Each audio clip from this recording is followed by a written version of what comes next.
cudurrada nafta aadamaha ku dhaca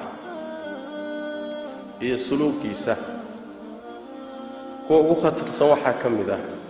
cudurka la yiraahdo wahsiga in adigoo xoog iyo awood leh aad waxba qabsan karin aad waxba xaqiijin karin aqoontii baad leedahay laakiin aqoontaadu midho iyo wax soo saar ma leh xoogii iyo muruqii baad leedahay laakiin wax soo saar ma leh waad wahsanaysaa nashaadkii iyo firfircoonidii baa kaa maqan waa cudur weyn cudurkaas dadka oo dhan buu haystaa ninba in uu dhan yahay ninba in buu u joogaa laakiin dadka waa wada haystaa dadka qaarkood waxaad arkaysaa dhinac uu u jeedsado iyo hawl uu qaabilo oo uu wax ka keeno ma jirto quraan xifdi buu bilaabayaa markuu wax yar qabto waa ka istaagayaa kadib ma hawshii oo dhan baa istaajinaya cilmi dalabkiisuu bilaabayaa dhowr majlis markuu fadhiisto waa dhaqaaqaya adduunyo iyo shaqiyo xamaal buu gelayaa adkaysi male waa soo cararaya waxbarashuu gelayaa meel ma gaadhsiinahaye waa ka tegahayaa kasalka noocaas iyo wahsigaasi akhiiran ruuxa wuxuu gaadhsiiyaa wax la yidhaahdo inuu nolosha ku fashilmo tan adduunka keliya ma ahe ta aakhara xataa inuu ku fashilmo oo wixii siduu uga wahsanayo oo dib ugu riixayo waad qaban doontaa iyo isgaadhgaadhaysaa shaqadii kadibna naftu waxay ku qancinaysaa iyo shaytaanku maba qaban kartid iska daa farkintaada isaga jir cudurkaas waxaa sababa oo keena laba shaytaanka iyo naftaada xuntee kugu jirteen khayrka kula rabin khaasatan markuu ku saabsan yahay wahsigaagu ilaahay daacadiisa iyo wixii aakhara aad wax ku heli lahayd wixii ilaahay jeclaa markaad ka wahsanayso shaki ma laha waxaa ka dambeeya shaytaan oo kugu sallidmay oo ku haysta iyo naftaada xunta oo la shaqaynaysa laakiin ilaahay fadligii tabaaraka wa tacaala alla tabaaraka wa tacaala cudur ama mid macnawi ha noqdo ama mid maadi ha noqdo cudur ma soo dejinin illa daawu u soo dejiyay sida nabigeenna ka sugan salawaatu rabbi wasalaamu calayh daawadaasi cudurrada loogu talagalay qaarna bini aadamka ilaahay waa u furo waa tusaa qaarna waxaa laga yaabaa inaysan muddo helin oo inan iktishaafin laakiin cudur aan daawo lahayn ilaahay ma soo dejinin tabaaraka wa tacaala wahsigu marka wuxuu leeyahay daawo leeyahay daawooyinkiisa waxaa ka mid ah asbaabta wahsiga kaa saari karta kaana dhigi karta cunsur mujtamaciisa wax soo saar leh naftiisa anfaca mujtamaciisa anfaca wax beero oo midho soo saara adduunkiisa iyo aakhiradiisaba wax qabad ah inaad noqoto waxaa kaa dhigi karaya inaad asbaabta qaadato asbaabtaana ka waxaa ka ah oy ka bilaabataa horta noloshan waa inaad leedahay hadaf iyo qaayo aad doonayso inaad xaqiijiso waa inaad taargad leedahay maxaad rabtaa inaad noloshan xaqiijiso taargad iyo hadaf iyo qaayana waxaa ugu weyn tii laynoo abuuray oo ah inaan ilaahay caabudno rabbigeen raalli gelino tabaaraka wa tacaala marka inaad nolosha qaayo leedahay ood hadaf leedahay oo meeshaad u socoto aad garanayso waxaad doonaysa inaad xaqiijiso waa inay kuu caddahay marka kadibna saad ku xaqiijin lahayd waa inaad maraaxil iyo u dejisato jidkaad u mari lahayd haddaadan hadafba lahayn dariiqa bilowgiisaad faashil tahay dariiqa bilowgiisaad faashil noloshaaduna waa nolol wahsi iyo meermeer iyo hurdo iyo dib u dhacaw qodobka labaad markay kuu caddaato waxaad u socotay meeshaad u socotay waa inaad la timaaddo go'aan qab ah oo qalbigaaga ka soo go'ay oo aad rabto inaad ku xaqiijiso alcaziima asaadiqa go'aan adag oo qalbigaaga ka yimid waa inuu jiro hadduusan qalbigaaguba mutaraddid yahay ousan go'aan lahayn oo daciif yahay ma samaysaa iska daa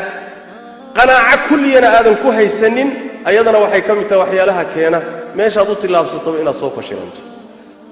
sidaas daraaddeed waa in aad go'aan qalbigaaga rasmiya gaadho inaad shayga xaqiijiso bini aadamkana nebigu wuxuu ku sheegay sal alla alay wasalam sifaadkiisa waxaa ugu run badan uguna qabsan wax lagu sifeeyo waa hammaam waana xaarif hammaamku waxa weeye wuu doonitaan badan yahay intaa qalbigeennu ma istaagayo sakan ma istaagayo waxbuu doonayaa waxbaa soo gelaya waxbaa ka baxaya yacni humuum baa soo gelaysa khawaatir baa soo gelaysa go'aan buu qaadanaya waa isbeddelayaa waa in marka wax weeye aad la timaaddo go'aan adag la timaaddo go'aankaasi waa meesha wax ka go'aan hadduuba qalbigaagu daciif yahay iyo go'aankaagu nolosha waxba ka xaqiijin mayso iyadana waad wareersanta qodobka xigeeye saddexaad waxa weeye waa in markaad go'aan gaadho dadaal rasmiya aad la timaaddo oo dadaalkii uu u baahnaa waxaad u socotay iyo hadafkaad rabtay inaad xaqiijiso dadaalkiisii waa in lagaa helo inta tabartaada inaadan ishakranin inta awooddaada waa inaad bixiso haddaadse ishakrato ood camalkii iyo shaqadii loo baahnaaba qaban weydo oo aad barkinta dheeraysato waxba ma xaqiijin kartid sidaas daraaddeed baa allah tabaaraka wa tacaala labadaa arrimoodba hal aayad buu ku sheego wuxuu yidhi waman araada alaakhira wasaca laha sacyaha wahuwa mu'min faulaa'ika kana sacyuhum mashkuura ruuxii aakhara doonaya doonid aakhara horta waa inay kugu jirto kadibna ma doonid keliya kugu filan maya wasaca laha sacyaha camalkii iyo shaqadeediina waa inuu la yimaado dadaalkeedii la yimow yaa doonitaanka qalbiga iyo go'aankiisa kadib shaqadii gal adkaysi u yeelo ilaahay sunnadiisa weeye tabaaraka wa tacaala qodobka xigaayi waxa weeye dadaalkaa markaad la timaado keligii kuguma filee rabbigaa kaalmayso awooddeennu waa iska xadidan tahay kownkanna ilaahay baa gacanta ku haya wuxuu bixiyey unbaa baxa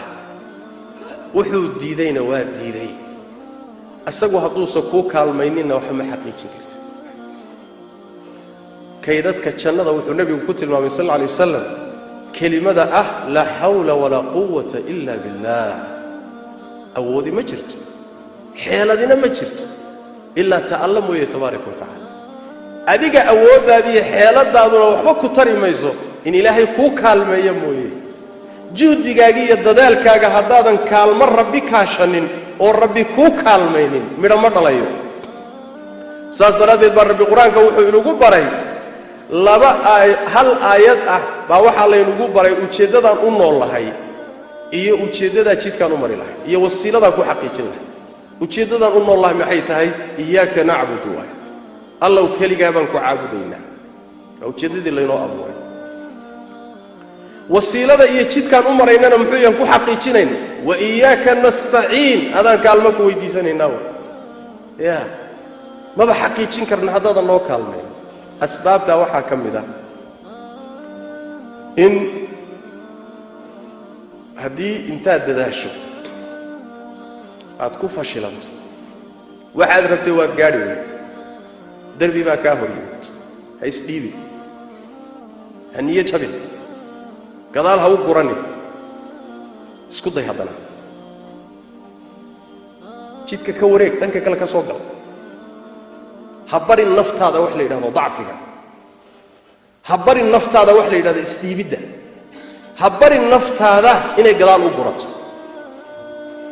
meesha aad gaadhay horay uga soco derbiga kaa hor yimid isku day inaad jabiso ood ka gudubto haddaad jidkeeda heli kartana soo wareeg laakiin dib ha u guranin lanna man laja walaj haddaad albaabka ku madax adayto waad ungeli marka dambe laakiin haddaad daciif noqoto xogaa yar markuu kaa hor yimaadaba adiba cararto xogaa markay kugu adkaataba aad tidhaahdo war meeshan lama geli karo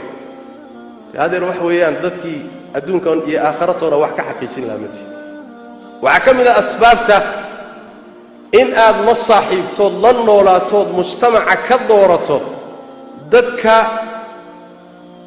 hamiga sare leh dadka cazimada adag leh dadka muntijiinta wax soo saaree wax xaqiijiya ee aadan la noolaanin oo la saaxiibin dadka wahsada kuwa dariiqyada taagtaagan oo waqtigooda meelaha taagtaagnida ku lumiya oo sheekaysiga maqaayad iyo fadhi ku dirirka ku lumiya oo mar uu jiifo iyo mar uu qaad cunahayo iyo mar uu sarqaansan yahay ay tahay dee kuwa haddaad la saaxiibto nolosha waxba kama qaban kartid adeer iyagoo kale unbaad noqon man jaalasa jaalas darisku wuxuu ku siiyaa wuxuu yahay saaxiibkuna wuxuu ku siiyaa wax uu isagu watuu ku siiyaa sidaas daraaddeed dadka liita ee hooseeya alla saaxiibi xataa haddaad daciif tahay dadka wanaagsanee sare markaad la saaxiibto kor baad u kacaysaa ayagaad gaadhaysaa waxoodii bay wax kaa siinayaan waad ku dayanaysaa waa ka nabigeennu leeyahay salawaatu rabbi wasalaamu calayh ruuxu cidda uu la socdee saaxiibka la yahay ayuu diintiisa iyo dhaqankiisa leeyahay ee ka fiirsada ciddaad la saaxiibaysaa marka ka fiirso yaad la socotaa dadka nolosha ka dhacay oo daatay haddaad la socoto dadka yacni jaraa'imta galhaya ee mufsidiinta haddaad la socoto sidoodoo kale unbaad natiijada ku dambayn doonta sidoodoo kale unbaad ku dambayn sidaas daraaddeed dadka hamigoodu sarreeya wax xaqiijinaya cazimada leh ee kasalka iyo wahsigu aan lahayn ama uu ku yidhi waa la saaxiib wax badan baa iska kaa bedeli asbaabta waxaa ka mid ah inaad ilaahay barido tabaaraka wa tacaala inaad ilaahay magan gasho laba arrimood baad ka magan gasho wahsiga waxa keena oo shaytaan iyo naftaada ah aad badiso inaad ilaahay ka magan gasho وإما ينزغنك من الشيطان نزغ فاستعذ بالله إلهي ما قنقل كعر نبي قالنا صلوات ربي والسلام عليه دعادي سيوحا كم ذهيت إنه ليه شري مركو ربي أسمادي سكبر يكذب أعوذ بك من شر نفسي ومن شر شيطاني وشرك الله وحان ما قنك أقعهي الشيطان كشرتيس إيا النفط إذا الشرك هذا نفط الشرك هذا ما قنبانك أقعهي iyo shaytaanka dabinkiis ama shirkigiis magan galo ilaahay ku caab ducadiisii waxaa ka mid ah nabigeena salawaatu rabbi wasalaamu calayh raadka labadaa ka dhashay dadaalka ay kugu dadaalayaan inay wanaagga kaa reebaan ayaa waxaa ka dhalanaya wahsigaa ka dhalanaya marna ayagii baa ilaah laga magan gelaya marna afarkii ka dhashay oo wahsiga ah baa ilaahay laga magan gelaya markaasaa nabigeena sal alla alay wasallam ducadiisii waxaa ka mid ah allaahumma innii acuudu bika min alcajzi waalkasal ilaahu waxaan magankaaga ahay caajisid iyo wahsi cajzigu muxuu yahay labada kelimo way kala bedelan yihiin cajziga waxaa la yidhaahdaa inaad kari weydaba khayrkii iyo wanaaggii awoodba uma haysa tabar uma haysa taa cajzi baa la dhahaa kasalkana maxaa la yidhaahdaa waad kari kartaa awooddeedii waad leedahay laakiin ma qabanaysa xoog badana oo aqoonta ku jirta oo caqliga ku jira oo kartida ku jirta laakiin maca daalika weel foorara ma toosin karo waxba ma qaban kartidba kaasna waxaa la yidhaahdaa wahsi baa la dhahaa waa kasal labadaba nebigu ilahay waa ka magan geli jiray salawaatu rabbi wasalaamu calayh marka ilahay inaad magan gasho waxaa ugu dambeeya haddaad rabto inaad wahsiga ka baxdo habeenka qayb ka mid ah toos oo ilaahay dikrigiisa iyo taacada ku qaado waxaa nabigeena ka sugan sallallahu alayhi wasallam inuu yiri midkiin habeenkii markuu seexdo shaytaanku saddex guntimood buu qadaadka kaga guntayaa saddexda guntimood mid walba waxa ku shaabadaysan oo ku garaacan habeen dheer baa jire iska seexdo war habeenkii waa wali waagiina ma dhawaa hurud seexo buu ku dhufanaya wuxuu nabigu yiri sallallahu alayhi wasallam ruuxii mahduu soo kaco intuu naftiisa la dagaalamo canaanto soo kaco oo ilaahay xuso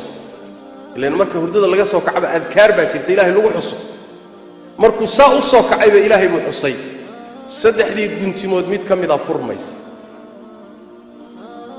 waa ka soo kacay waa weysaystay guntintii labaad baa furmaysa waa soo kacay oo wuu tukaday guntintii saddexaad baa furmaysa wuxuu nabigu sallallahu alayhi wasallam markaasuu waagu u baryayaa asagoo firfircooni iyo nashaad leh wax qabasho doonaya naftiisuna aad u faraxsanta